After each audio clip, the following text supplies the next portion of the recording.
صحابہ کہتے ہیں کہ حضور ایک شخص کے پاس سے گزرے جو گڑ گڑا کے دعا مانگ رہا تھا. مطلب کچھ لوگ دعا مانگتے ہیں تو دعا میں ان کے لفظ ہوتے ہیں لیکن ان کی کیفیات نہیں شامل ہوتی. تو صحابہ کہتے ہیں وہ گڑ گڑا کے دعا مانگ رہا تھا, وہ محو تھا دعا کے اندر, بڑی دیر سے یا رب یا رب یا رب پکار رہا تھا. تو محبوب نے فرمایا کہ جتنی مرضی بھی دعا مانگے اللہ اس کی قبول نہیں کرے گا. آنسو شامل ہے دعا میں, ہاتھ اس نے اٹھائے ہوئے ہیں, مانگ بھی اس کریم سے رہا کہ جو کسی کو بھی خالی نہیں لوٹا, لیکن وہ دعا مانگ رہا ہے. حضور فرماتے ہیں جتنی مرضی دعا مانگے اس کی مقبول نہیں ہوگی. یہ کہہ بھی اس نے دیا اس کی زبان سے ہمیشہ حق اور سچ نکلتا ہے. تو محبوب پاک صلی اللہ علیہ وسلم کے صحابہ نے فوراً سوال کیا کہ یا رسول اللہ تعالی علیہ وسلم, حضور وجہ کیا ہے, کیا سبب ہے کہ یہ دعا مانگے گا تو اللہ قبول نہیں کرے گا حالانکہ رب سب کی سنتا ہے. تو حضور نے فرمایا مطعمہ حرام مشربہ حرام ملبسہ حرام, جو یہ کھا کے آیا ہے وہ بھی حرام پیسوں, جو پی کے آیا ہے وہ بھی حرام پیسوں, لباس پہنا ہے وہ بھی حرام پیسوں. چونکہ رزق کا معاملہ صاف ستھرا نہیں لہذا اس کی دعائیں قبول نہیں ہو سکتی. یاد رکھیں طریقت کے اندر معرفت کے اندر ہمارے تو صوفیہ یہاں تک کہتے ہیں جیسا کہ سرکار دو عالم صلی اللہ علیہ وسلم نے فرمایا نا کہ اس کا کھانا پینا اٹھنا بیٹھنا وہ چیزیں اگر جو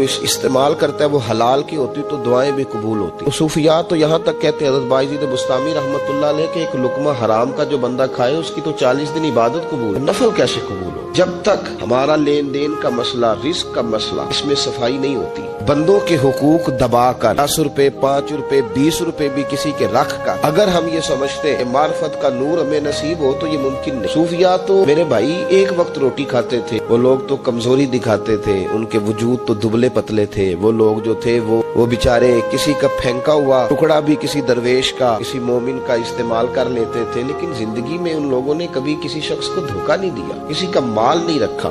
اللہ پاک ہم سب کو حرام کی کمائی سے بچائے اور نیک کام کرنے کی توفیق عطا فرمائے اور 5 وقت نماز پڑھنے کی توفیق عطا فرمائے.